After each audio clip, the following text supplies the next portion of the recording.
Hello everyone, welcome to all of your online classes of New Malwa Senior Secondary School Mallan. It's your chemistry subject and इसके बाद है बच्चे discovery of protons. Protons मतलब anode rays. जैसे electron के लिए कौन सी race थी, कैथोड रेस, एंड जो प्रोटॉन के लिए कौन सी रेस होती है, एनोड रेस। जैसे बच्चे आपको पता है जो एटम क्या होता है, इलेक्ट्रिकली न्यूट्रल। दैट मीन्स इसमें जितना पॉजिटिव चार्ज है उतना ही क्या होगा, नेगेटिव चार्ज। ओके, तो नेगेटिव चार्ज की इन्वेंशन तो हो गई, उसके बाद जो पॉजिटिव चार्ज है उसकी इन्वेंशन भी तो होनी थी।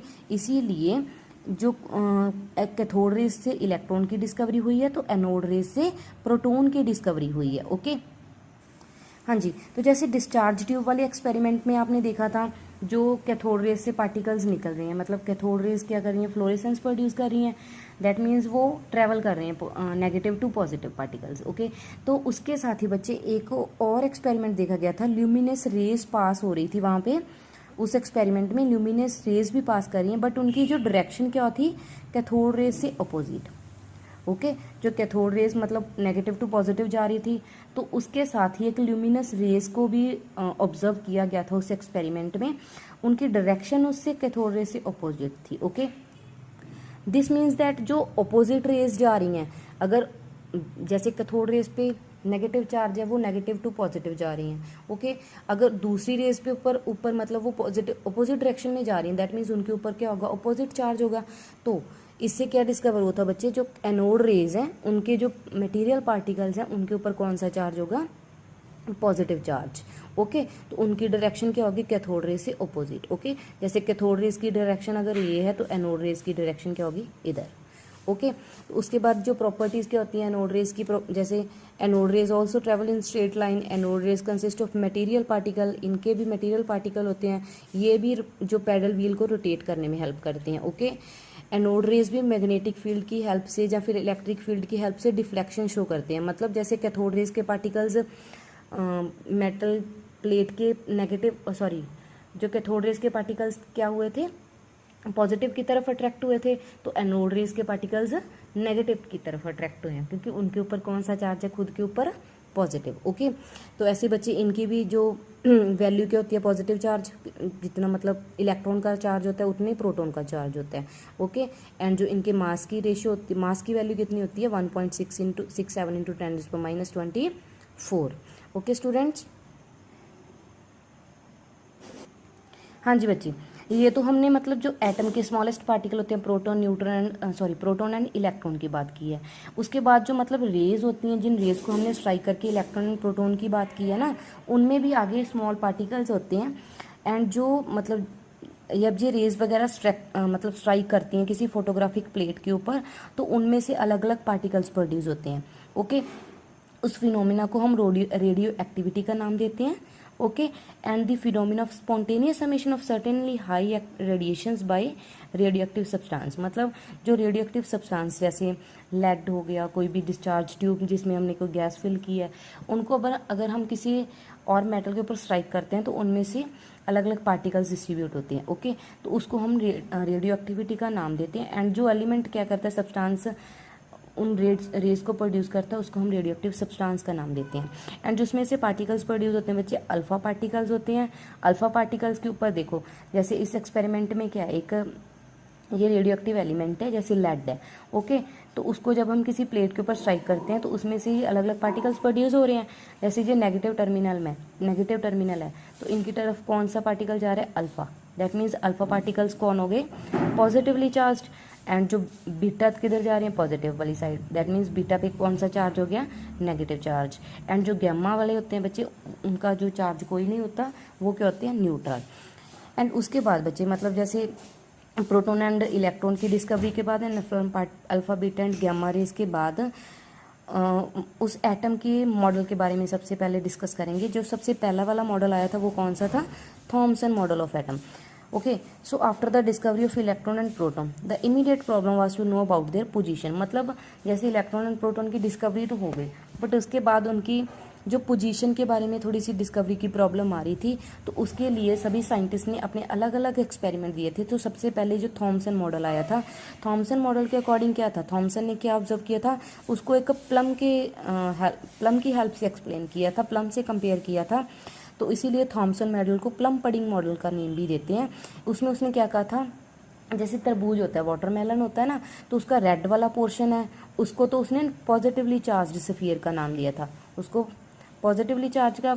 या फिर प्लम पडिंग, जैसे केक हो गया बच्चे, केक में जो पडिंग है उसमें सारा पोर्शन है जो, उसको उसने कौन सा चार्ज दिया था, पॉजिटिवली चार्ज।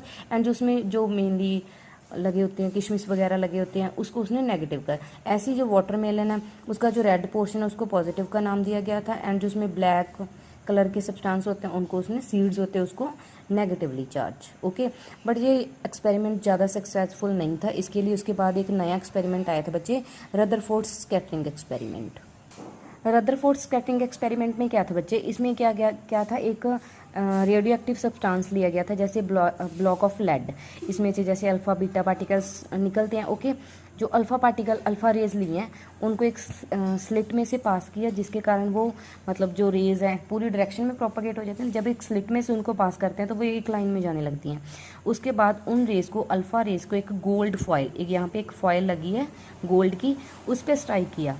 तो इस एक्सपेरिमेंट में उसने क्या ऑब्जर्व किया, बहुत सारे अल्फ़ा पार्टिकल, तो जो मोस्टली अल्फ़ा पार्टिकल्स क्या थे बच्चे, गोल्ड फॉयल में से पास कर गए, अनडिफ्लेक्ट, मतलब बिना डिफ्लेक्ट किए उसमें से पास कर गए।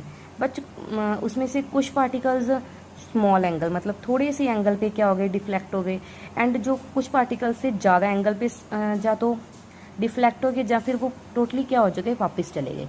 ओके, तो उस पर, इन ऑब्जर्वेशन पे हमने उसने एक कंक्लूज़न निकाला था।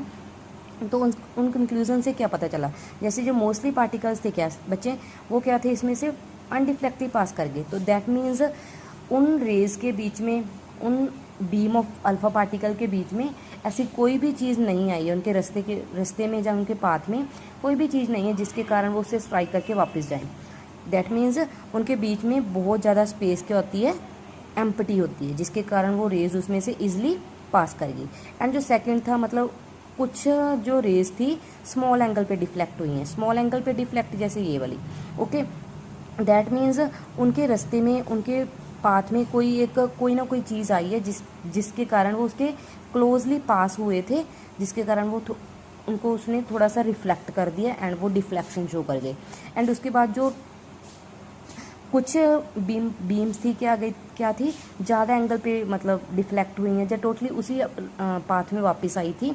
इसका मतलब क्या बच्चे, वो एक ऐसे सब्सटेंस से स्ट्राइक की थी जो उनके बीच, बिल्कुल उनके पाथ के बीच में आया था। एंड उसके ऊपर उनके सेम चार्ज था, जैसे अल्फ़ा पार्टिकल पे पॉजिटिव चार्ज है ना, तो उसके ऊपर भी पॉजिटिव चार्ज था, जिसके कारण वो उससे थोड़ा सा उसने उसको वापस भेज दिया। ओके, एंड जिसके कारण वो उससे अट्रैक्ट नहीं हुआ।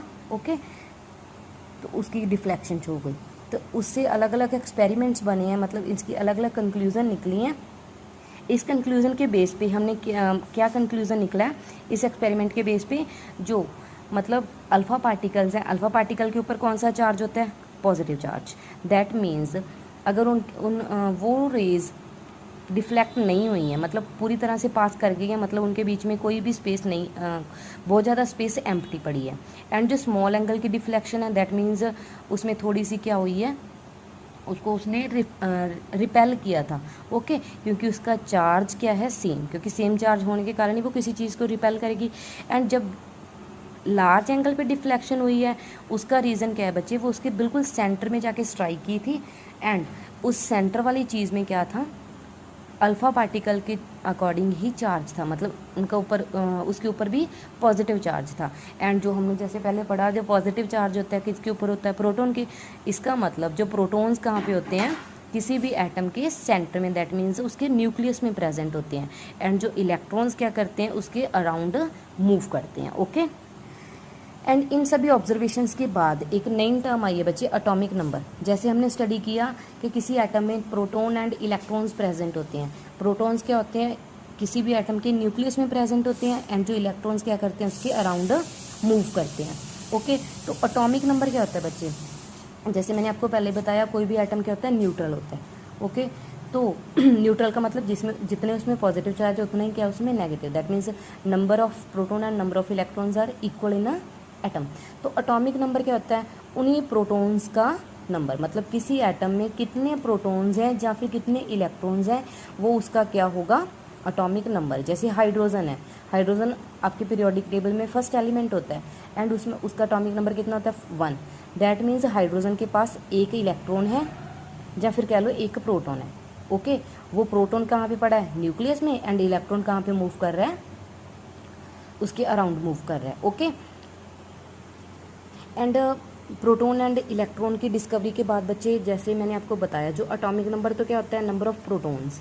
ओके, मतलब किसी एटम में कितने नंबर ऑफ प्रोटॉन्स हैं, वो उसका क्या हो गया, एटॉमिक नंबर। बट उसके बाद जैसे उसका मास नंबर ऑब्जर्व किया गया, जैसे हीलियम है, हीलियम का एटॉमिक नंबर तो कितना होता है बच्चे 2, दैट मीन्स उसके पास कितने प्रोटॉन्स हैं 2, बट उसका जो मास नंबर क्या था 4, दैट मीन्स मास नंबर उसका क्या हो रहा है, डबल हो रहा है। मास नंबर उसका मतलब उसका वेट एक तरह का, ठीक है।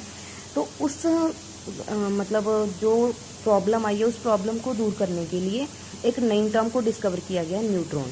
दैट मीन्स वो न्यूट्रॉन क्या होता है, न्यूट्रॉन मतलब जो न्यूक्लियस में प्रेजेंट होता है, एंड न्यूट्रॉन पे कोई भी चार्ज नहीं होता। ओके, एक फंडामेंटल पार्टिकल होता है बच्चे, जो किसी भी मतलब किसी भी एटम के न्यूक्लियस में प्रेजेंट होता है प्रोटॉन के साथ, एंड उसके ऊपर कोई भी चार्ज नहीं होता, जिसके कारण उसका पूरे एटम के ऊपर कोई इफेक्ट नहीं पड़ता, मतलब उसके चार्ज पे कोई इफेक्ट नहीं पड़ता, जस्ट उसके मास पे इफेक्ट पड़ता है।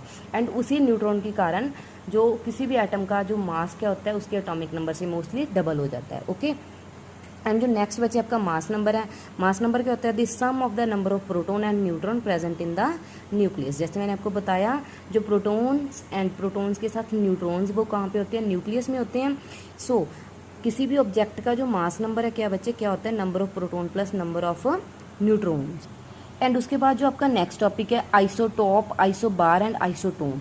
ये सभी टर्म्स बच्चे हमने इलेक्ट्रॉन, प्रोटॉन एंड न्यूट्रॉन के बेस पे ही डिफाइन करनी है।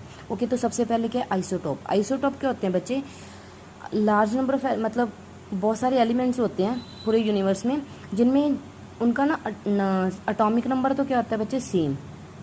ओके, बट उनका जो मास नंबर है वो क्या होता है different. Mass number that means number of neutrons, उनको हम आइसोटॉप का नेम देते हैं। जैसे इसकी एग्जांपल है, हाइड्रोजन के अलग अलग आइसोटॉप होते हैं, जैसे प्रोटियम, ड्यूटेरियम, ट्रिटियम, तीनों हैं तो हाइड्रोजन के पार्ट ही, तो इसीलिए उनका एटॉमिक नंबर क्या रहेगा सेम, दैट मीन्स 1 1 1। बट उनका जो एटॉमिक नंबर है वो अलग अलग, सॉरी मास नंबर होता है वो अलग अलग होता है। जैसे प्रोटियम का 1, ड्यूटेरियम का 2 एंड ट्रिटियम का 3। ओके, तो जिनका एटॉमिक नंबर सेम होता है बट मास नंबर डिफरेंट होता है, उनको हम किस चीज़ का नाम देते हैं, आइसोटॉप। उसके बाद है आइसोबार। आइसोबार क्या होते हैं बच्चे, जिसमें उनका एटॉमिक नंबर डिफरेंट होता है, मतलब नंबर ऑफ प्रोटॉन्स उनके डिफरेंट होते हैं, वो सेम एलिमेंट नहीं होते हैं। ओके, बट उनका मास नंबर क्या होता है सेम। जैसे एग्जांपल है आर्गन, पोटाशियम, कैल्शियम, इन तीनों का जो जैसे अलग अलग एलिमेंट्स हैं, तो इसका 18 हो गया एटॉमिक नंबर, इसका 19, इसका 20, बट इनका मास नंबर क्या हो गया सेम। दैट मीन्स उसका number of proton and number of neutrons क्या है सेम है। ओके, एंड जो थर्ड है बच्चे आइसोटोन। आइसोटोन क्या होते हैं, जिसमें ना तो मास नंबर सेम होता है ना ही एटॉमिक नंबर, बट उसके जो नंबर ऑफ न्यूट्रॉन्स होते हैं ना वो सेम होते हैं। ओके, जैसे एग्जांपल है carbon, neutron and nitrogen and oxygen. Carbon, nitrogen and oxygen तीनों का जैसे एटॉमिक नंबर 6 7 8 एंड उनका मास नंबर 14 15 16, ये तीनों अलग अलग हैं दोनों, बट इनका जो नंबर ऑफ न्यूट्रॉन्स कैसे निकालते हैं बच्चे हम, जैसे 14 में से जिनके मास नंबर में से एटॉमिक नंबर को माइनस किया, 14 से 6 माइनस किया तो कितना आ जाएगा 8, ऐसे 15 में से 7 माइनस किया तो कितना आ जाएगा 8। ओके, एंड इसमें भी 16 में से 8 माइनस किया तो कितना आ जाएगा 8। दैट मीन्स इसके नंबर ऑफ न्यूट्रॉन्स क्या हैं सेम, तो उसको हम किस चीज़ का नाम देते हैं आइसोटोन। ओके स्टूडेंट्स, एंड जो आपके नेक्स्ट टॉपिक है बच्चे हम नेक्स्ट वीडियो में डिस्कस करेंगे। Thank you, have a nice day.